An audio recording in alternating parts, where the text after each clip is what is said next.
Assalamualaikum warahmatullahi wabarakatuh. Perkenalkan, nama saya Nailul Arifah. Nomor induk mahasiswa 2017204075,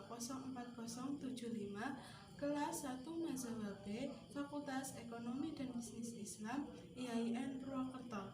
Di sini saya akan sedikit menjelaskan materi tentang kedudukan atau fungsi hadis terhadap Al-Quran dan argumen kehujahan ingkarus sunnah. Saya akan membahas 3 hal, yaitu yang pertama, dalil atau argumentasi atau nakli dan akli kehujahan sunnah hadis. Yang kedua, fungsi-fungsi sunnah terhadap Al-Quran. Yang ketiga, ingkarus sunnah dan dalil atau argumentasi nakli dan akli ingkarus sunnah. Dalil atau argumentasi, nakli dan akli kehujahan sunnah atau hadis. Yang dimaksud dengan dalil kehujahan sunnah adalah keberadaan sunnah sebagai dasar ajaran atau dasar hukum dalam Islam.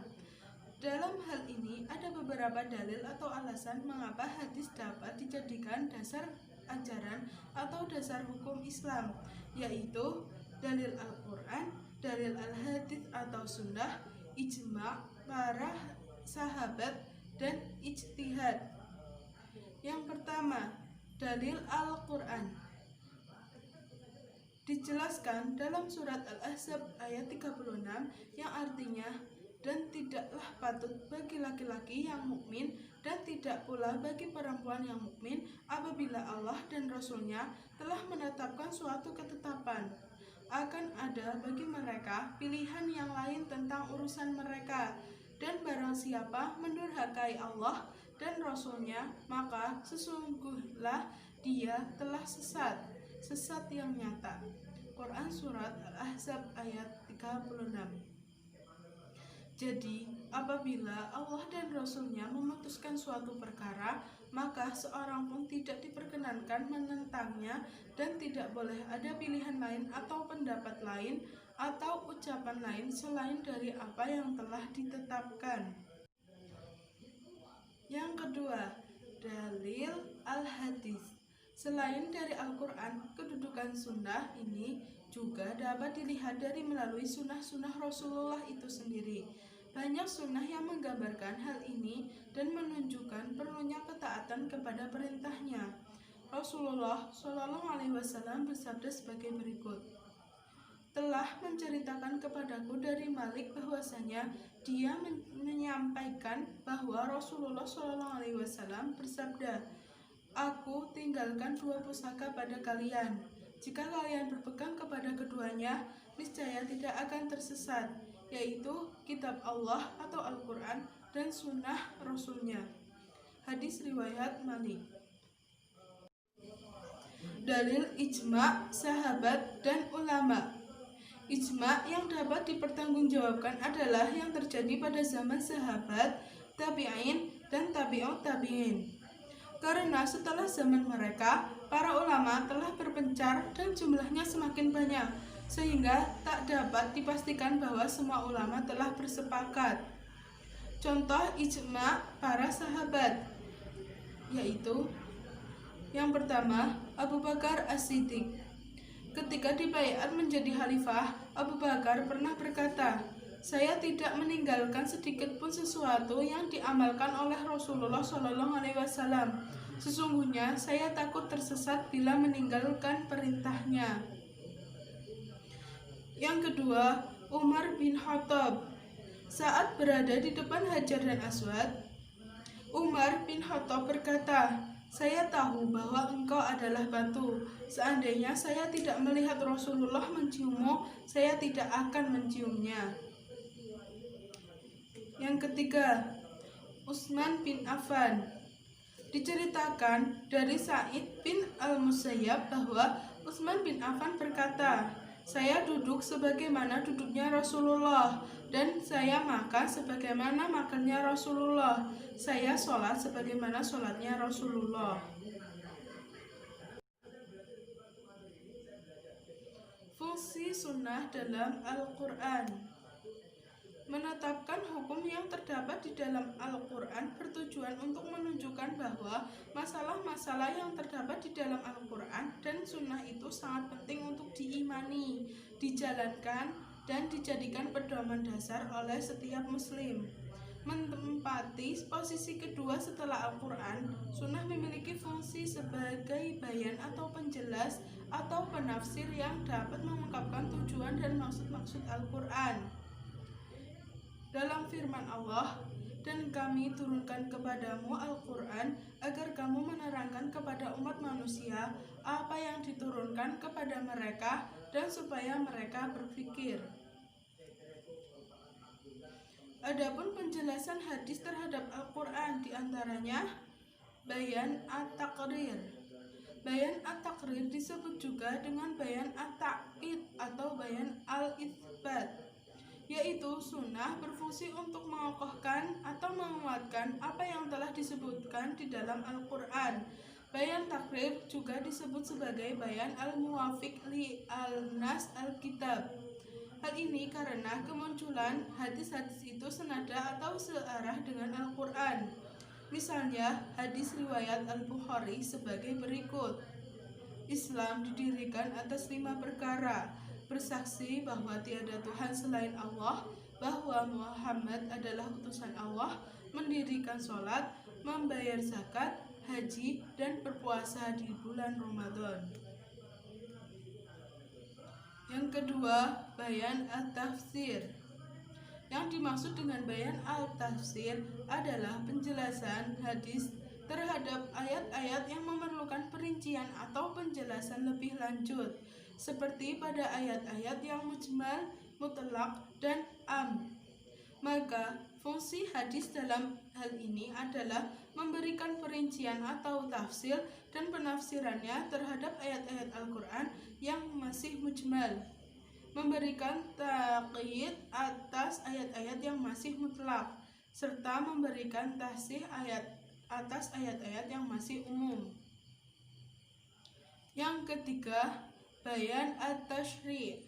Yang dimaksud dengan bayan at-tashri' adalah penjelasan tashri' yang berupa mengadakan, mewujudkan, atau menetapkan suatu hukum atau aturan-aturan syara' yang tidak terhadap dalam Al-Quran.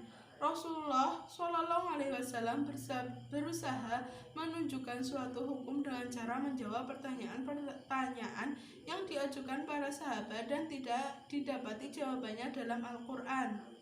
Sebagai contoh dalam masalah ini adalah hadis tentang zakat fitrah sebagai berikut. Rasulullah SAW telah mewajibkan zakat fitrah kepada umat Islam pada bulan Ramadan 1 sak kurma atau gandum untuk setiap orang, baik merdeka atau hamba sahaya, laki-laki atau perempuan. Pembahasan selanjutnya yaitu ingkarus sunnah, tipologi, dan dalil atau argumentasi nakli dan akli ingkarus sunnah. Pengertian ingkarus sunnah. Ingkarus sunnah atau hadis adalah sekelompok umat Islam yang tidak mengakui atau menolak sunnah atau hadis sebagai salah satu sumber ajaran Islam. Orang yang menolak keberadaan sunnah atau hadis sebagai salah satu sumber ajaran Islam disebut munkir al-sunnah.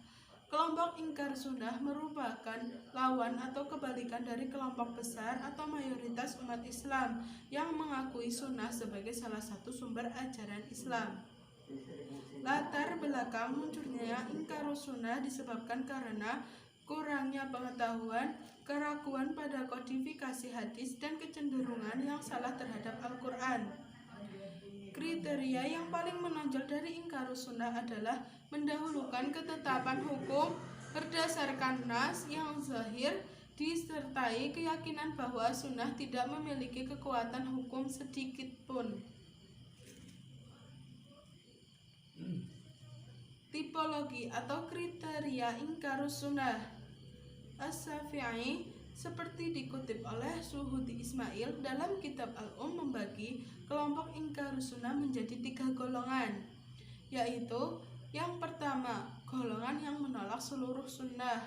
Yang kedua, golongan yang menolak sunnah kecuali apabila sunnah itu memiliki kesamaan dengan petunjuk Al-Quran.